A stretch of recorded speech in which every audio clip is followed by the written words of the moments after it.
from Castle Goring, from Mickey, Aurora, and from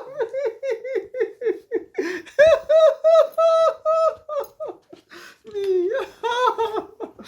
First of all, I want to thank all of you who have had such very considerate and thoughtful things to say about Treasure. Thank you so much. It means a very great deal to me. Treasure was wonderful. He really was. He was such a beautiful cat. Really. Never gave a day's trouble in nearly 18 years. Isn't that wonderful? And now I will plunge in with PQNYT. Some of these names. Lady C, I saw you on GB News with Dan Wooten and Cara Kennedy. Did you see the comments about her when she disagreed with you? I did. Excoriating. I looked them up. People were firmly in favour of you. They certainly were. And were really disparaging about her. They certainly were, maybe a little bit too much so. After all, she is a young girl and she is trying to make her way in the world, and she doesn't have to agree with an old crone like me. Can you please explain why the news that Prince William and Catherine are showing they mean business by hiring an all-powerful CEO is not as revolutionary as the press is making it out to be, and why you have reservations about their strategy? Good question. Oh, let's leave aside what Cara Kennedy had to say, because I don't agree with it, and she is a journalist and I'm not a journalist, and she is young and I'm not young, and she has a point of view that works well if you're a journalist, but not if you are somebody who actually has a real experience of how the real world at a certain level works. You know, Jesus Christ, I think, put it very well. No man can serve two masters. Well, I've got news for you. A master with two servants doing the exact same thing and having a different job description is a recipe for trouble. And any way you cut it, a CEO is the same thing as a private secretary in a royal household. So if you are going to have a CEO to be professional, I mean, excuse me, the royal family is not a corporation. It should be run on professional lines, but it is not a corporation. And it should not be so efficient that they have actually removed the human element out of it, the way so many companies nowadays are run. There is a human and there is a spiritual element to a royal family that does not exist with a corporation. That's the first thing. The second thing is they can call one of them the CEO who's reporting directly to William and Catherine, and the other the private secretary who's going to also be functioning on behalf of William and Catherine. An efficient CEO is supposed to have the company's interest at heart, not his immediate boss, but the company's interest at heart. A private secretary is supposed to have the monarchy's interest at heart.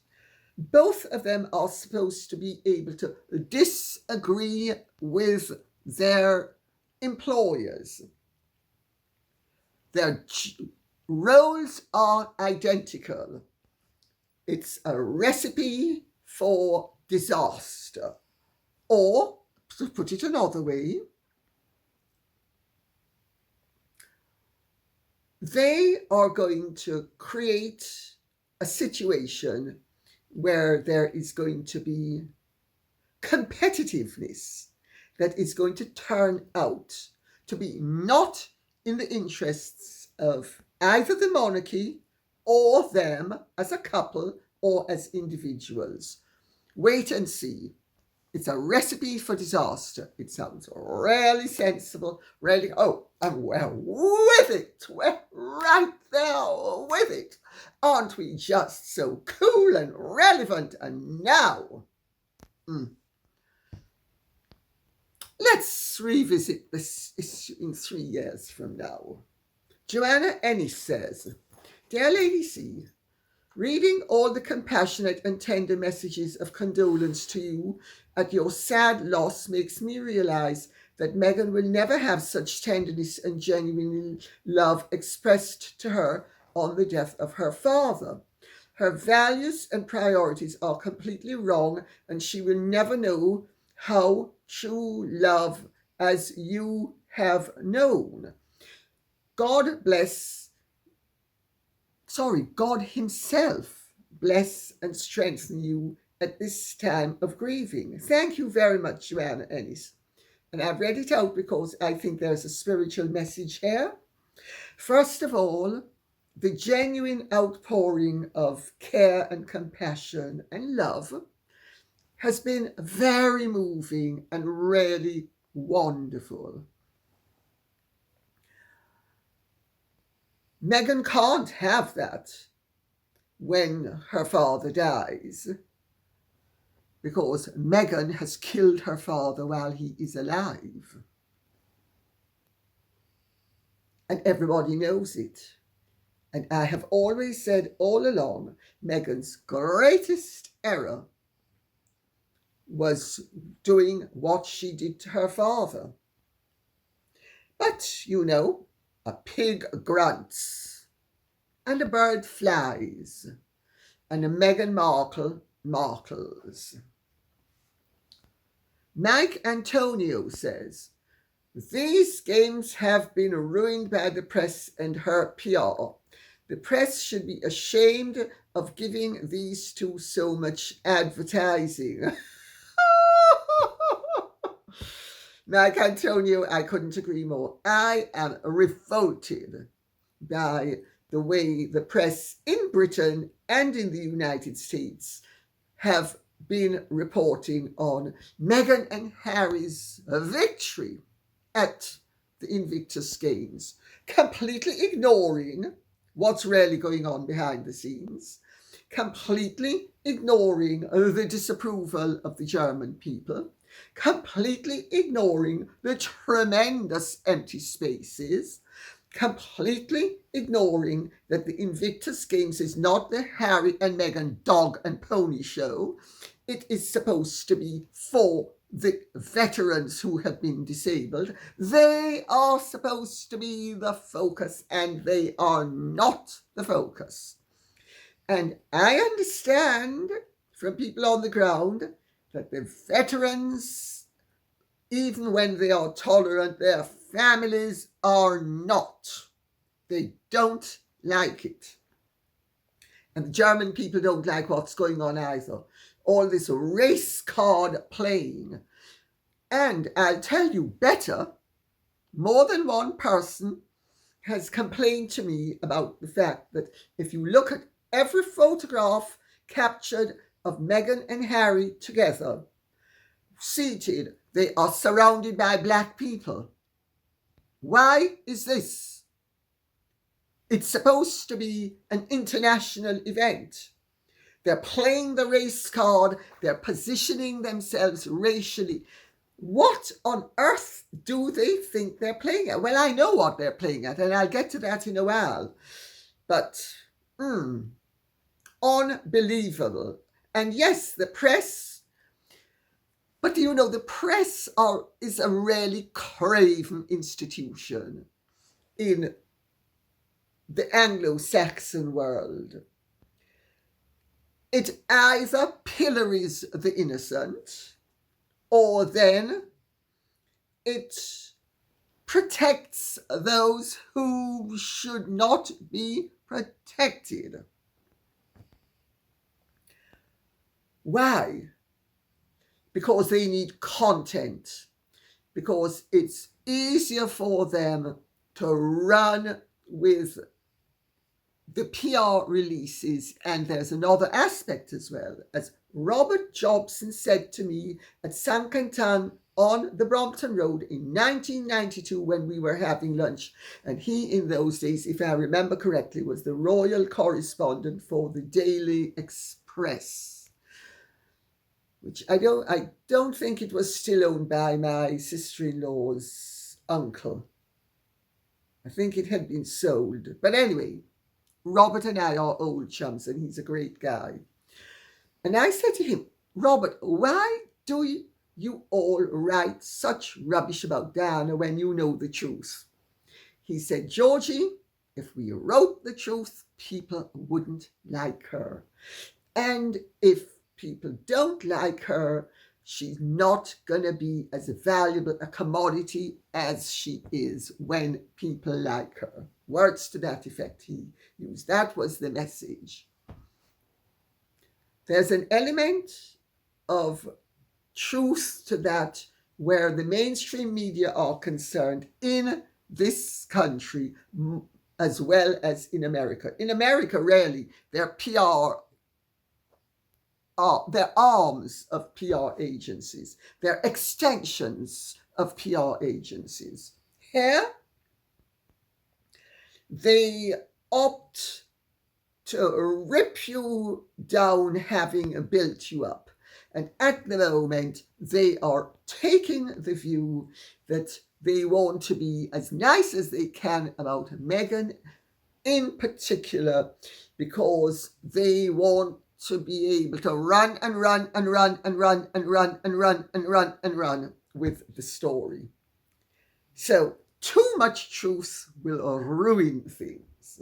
I hope that explains what's going on.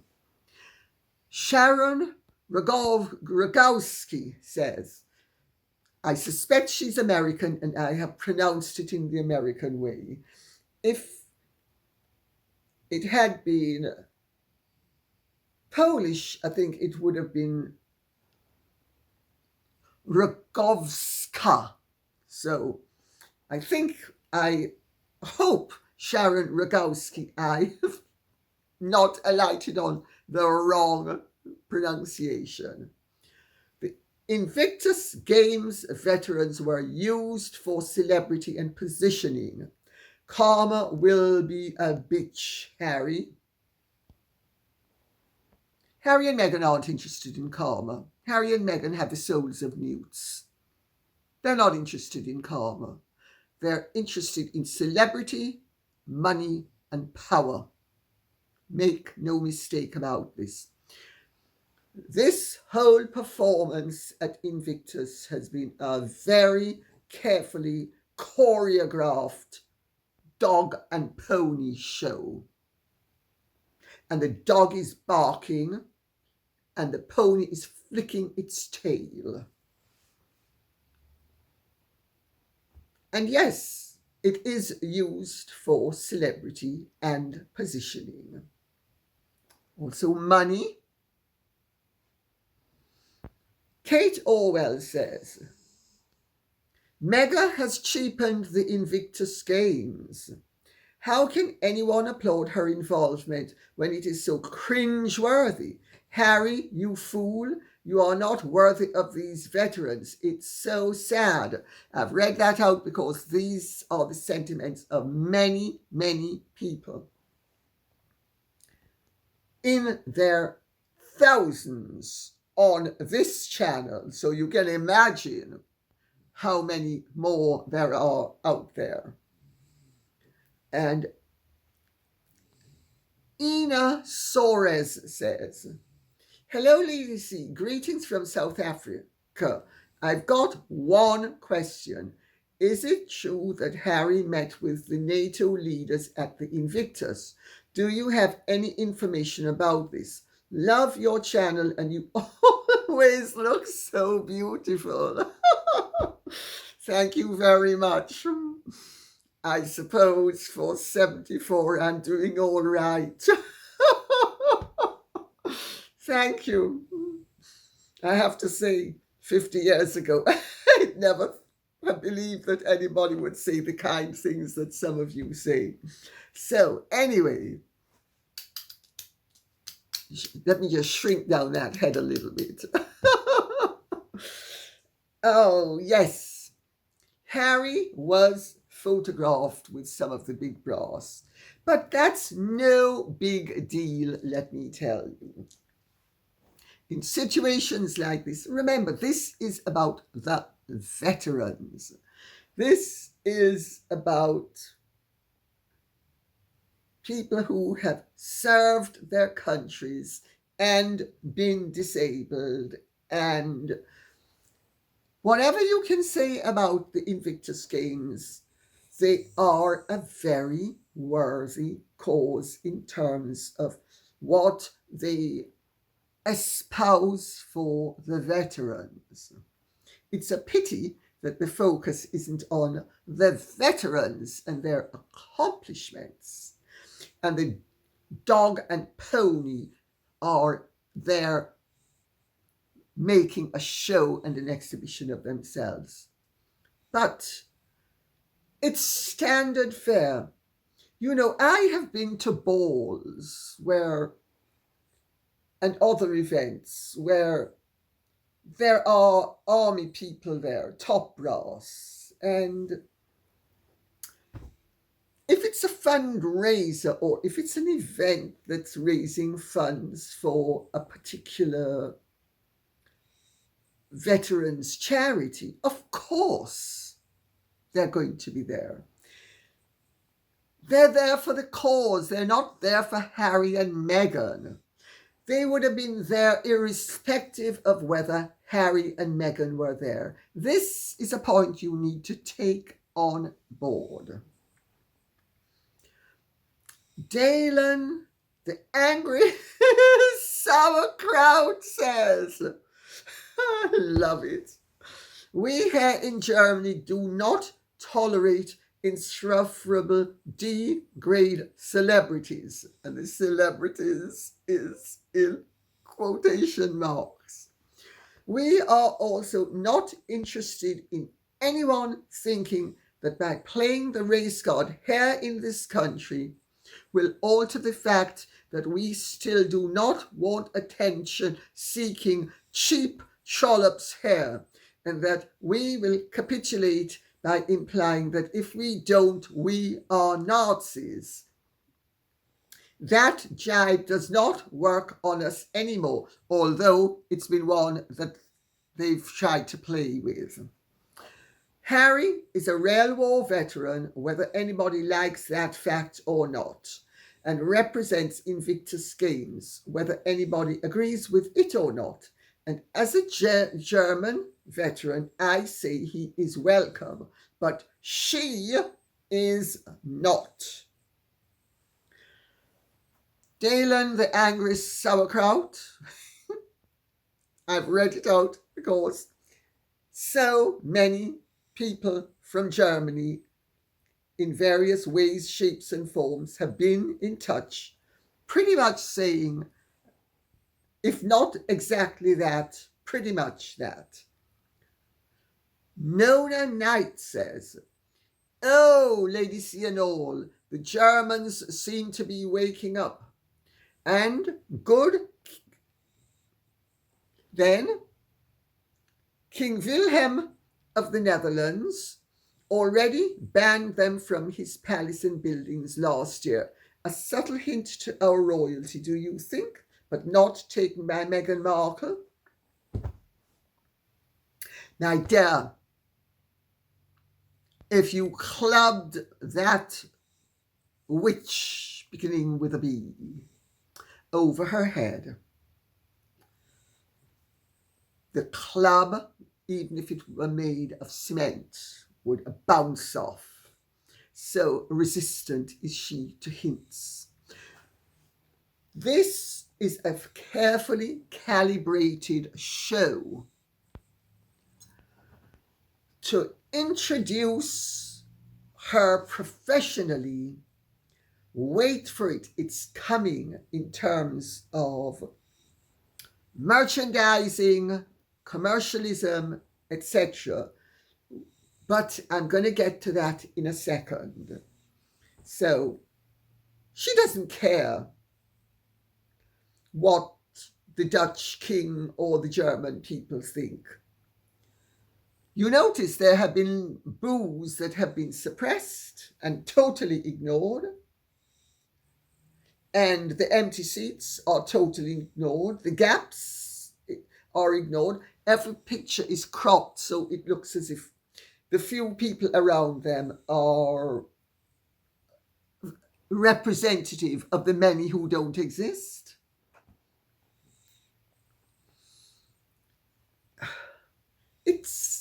The press are helping to perpetuate a con.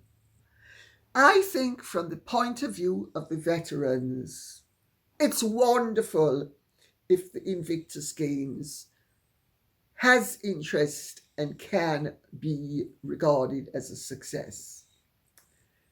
But to turn it into the dog and pony show, I don't think so. Neat Pause says, deeply disturbing, Invictus now a show? Beyond sad, imagine a claque instructed to chair from the stands. Ms. Markle has no business being involved, let alone speaking. Tawdry. This is one of many sentiments that have been shared by people from Germany as well. Jane Poindexter says, she was darker to show her Nigerian roots that she just discovered. Now that she knows she has Nigerian blood, it is magically coming to the top and turning her black. After all, Harry was going to introduce said Nigerian roots publicly for her. This is all ridiculous. Well, she's still forgotten to black up the scalp, because the scalp is whiter than white. She needs to get some shoe polish and dampen down that white patch.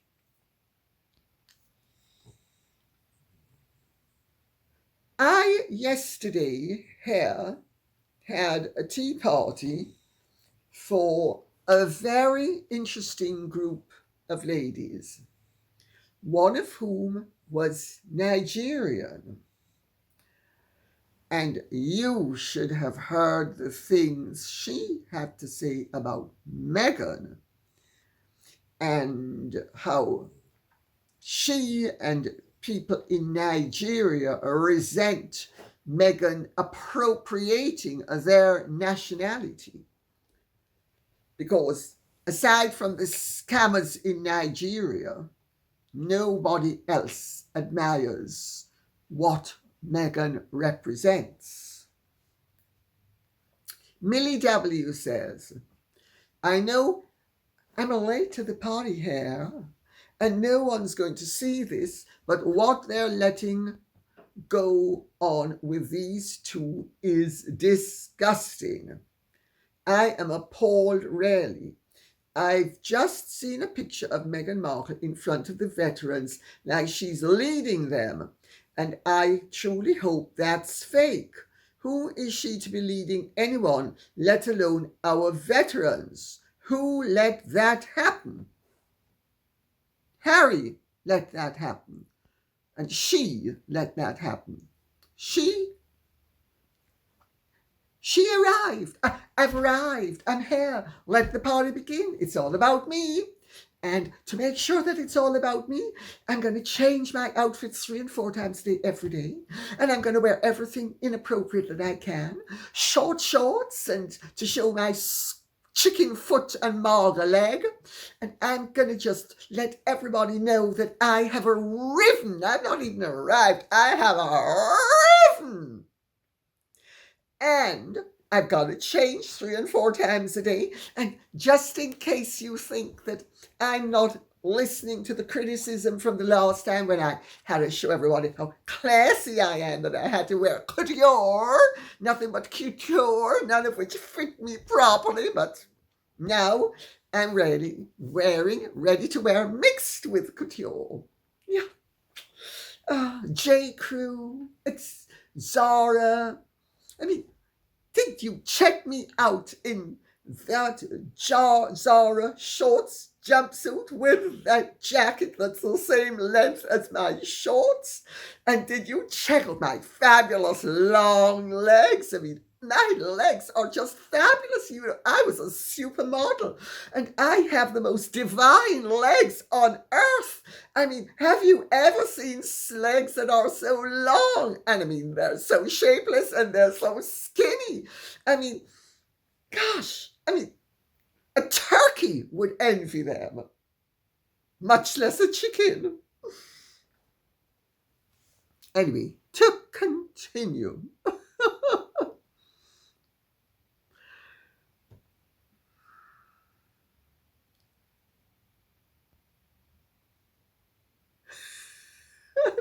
I'm speechless. Meghan has reduced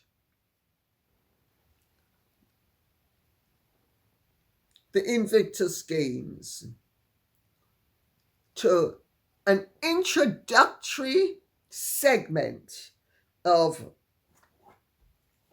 Meghan Markle show, and I'm going to show you what really works when you've got fabulous legs like mine. Got to show them off. Don't listen to my sister-in-law, Catherine Wales. I mean, you know, she's all about dignity and she thinks she's classy because she's dignified, but she's not classy like me. I mean, she wears things that cover herself up. I'm going to show you what I've got. And I mean, let me tell you, I've got plenty of nothing. I'm scrawny as the most underfed chicken with the feet and legs to match.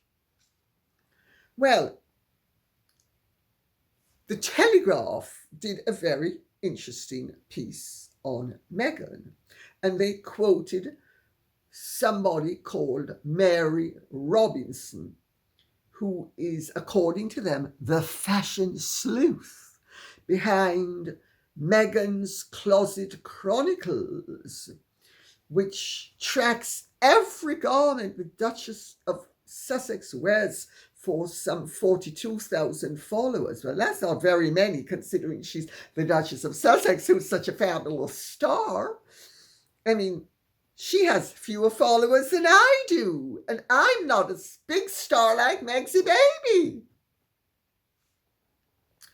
Well, she did speak some truths, Mary Robinson. She said, Meghan is a businesswoman at heart, and I think she can assess what went wrong with a project to improve her for the next time. The 180-degree turn from Valentino to Banana Republic is no coincidence. It's a very conscious decision to be more appealing, down to earth, and likable. Well, it's not only that, my dear. It's also she is pitching herself for when she has the Ligger. Or, sorry, is it the Tigger? Oh, the Tig updated to the Ligger.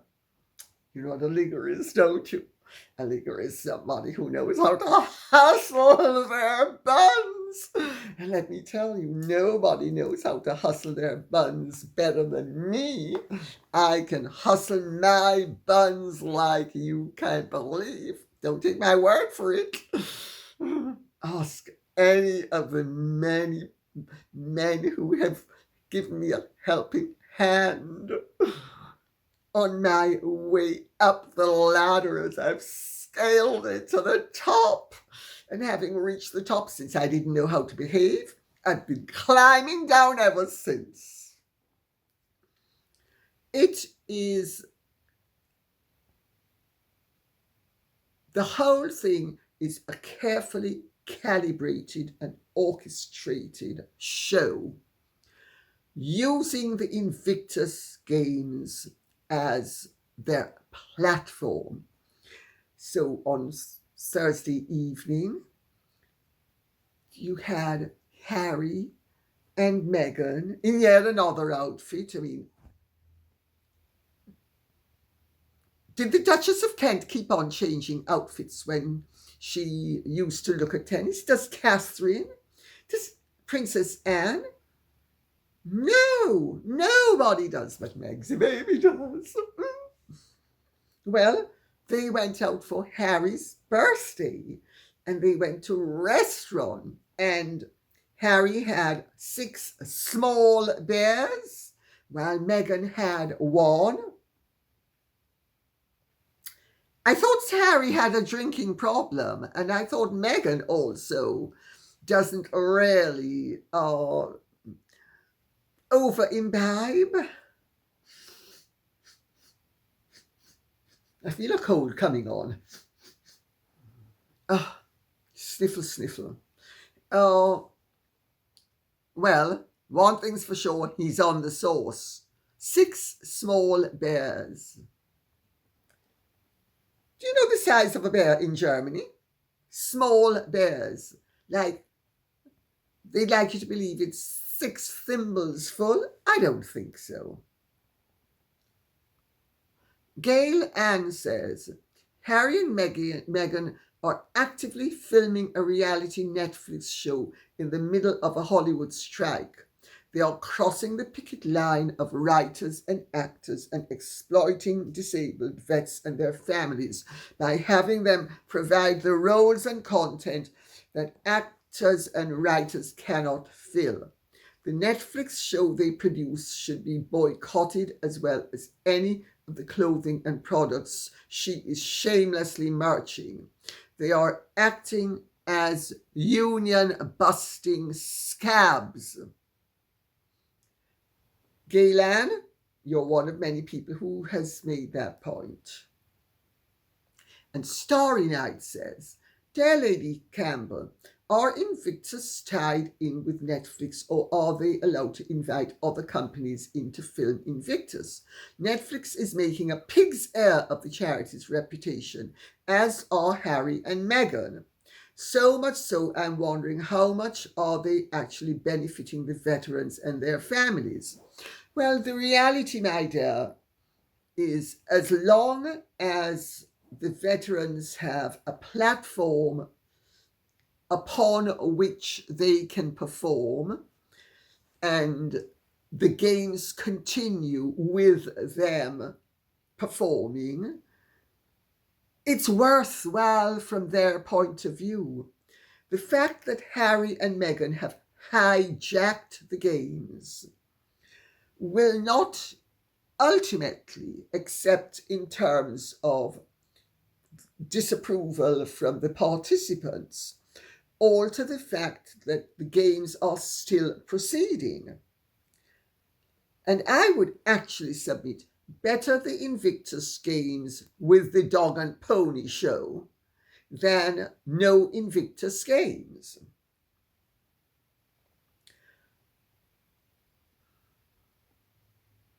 Yes, of course, other companies are allowed to film. But how much interest is there really in an event of that nature? Most of the interest lies within the participants and their families. Now, several people have made the point that Harry and Meghan are having all their expenses paid, while the veterans' families have to get to the event under their own steam and at their own expense.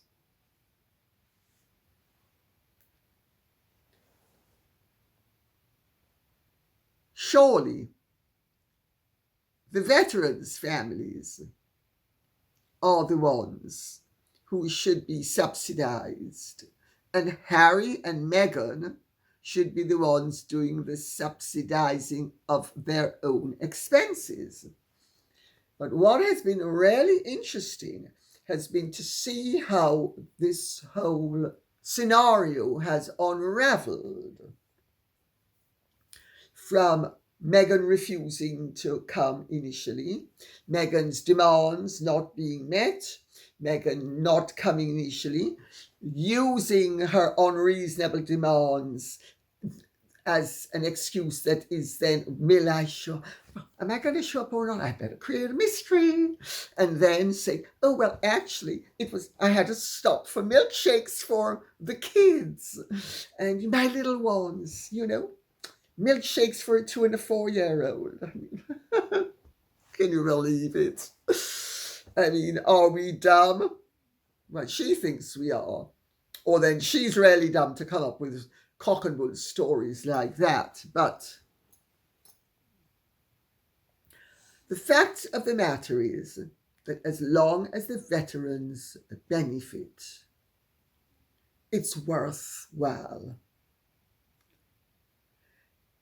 I just like to see the spectacle that Harry and Meghan have turned themselves into, and had the opportunities that they have created for themselves to use the veterans as a springboard for launching the Ligger by the Tigger.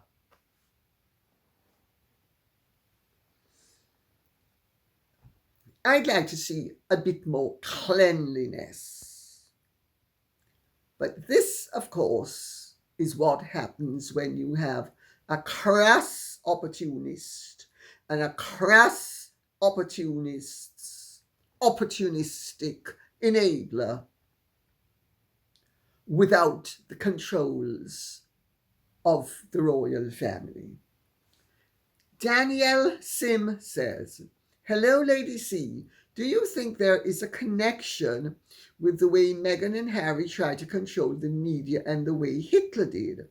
Everything seems to be so controlled that same way. I was watching a documentary on him tonight, and it seems to ring true. There is little doubt, my dear, that Joseph Goebbels and Adolf Hitler were the creators of truly sophisticated propagandization. Hitler was a brilliant performer, rather like Meghan.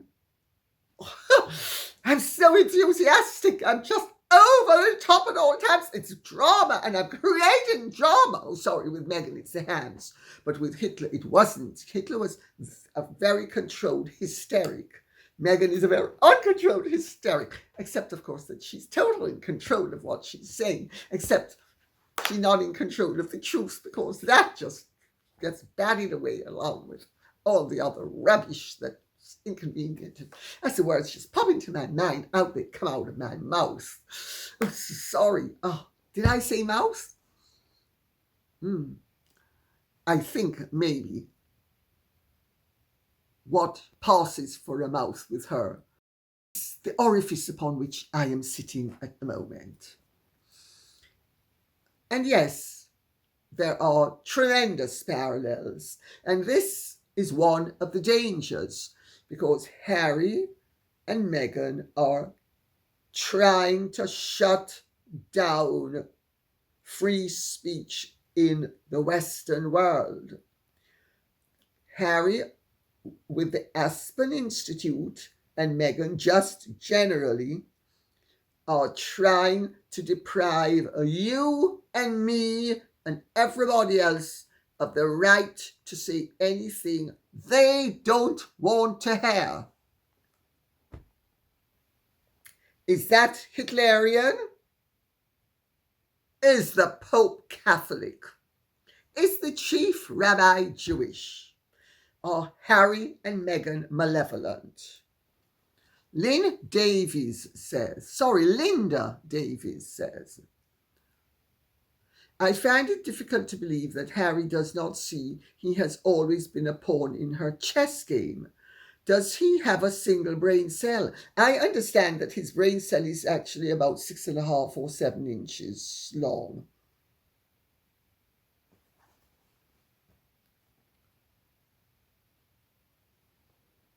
Share the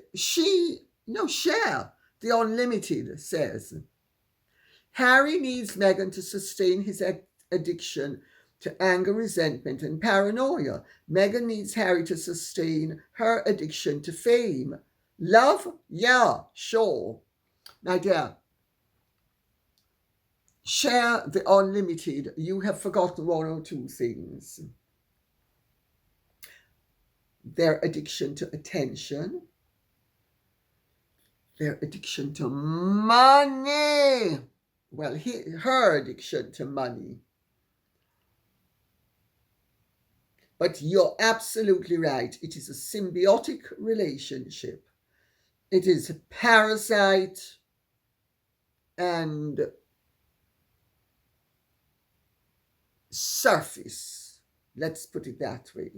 And I'd like to make a note that the press is being very mischievous about reporting in terms of a complaint from Harry and Meghan's followers, and as if it's emanating from the members of the British teams at Invictus, that the rest of the royals aren't showing enough support for them.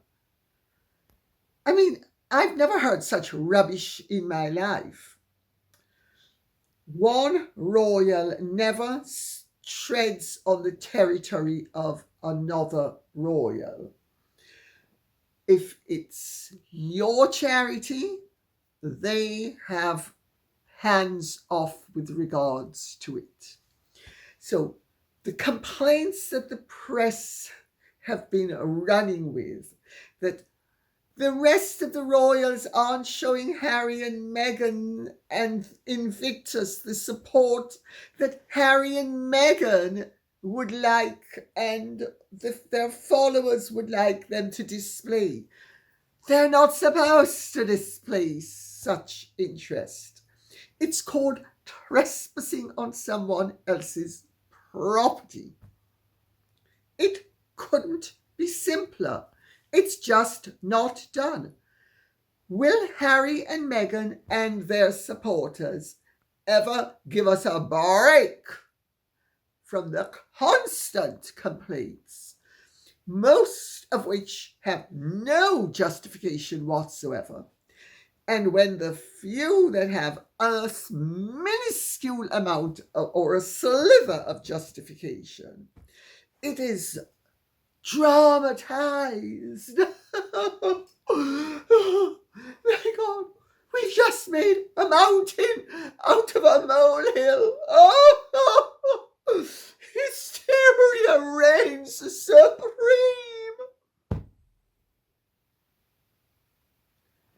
I don't know about you, but I'm really getting sick and tired of the dog and pony show. I wish that female dog, otherwise known as a bitch,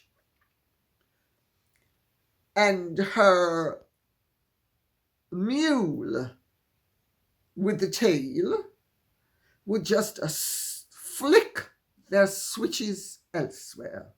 And on that note, I'm going to say thank you very much for listening. I hope this has been of some interest to you. If it has, please keep the questions and comments coming in so that I will know what you want us to speak about.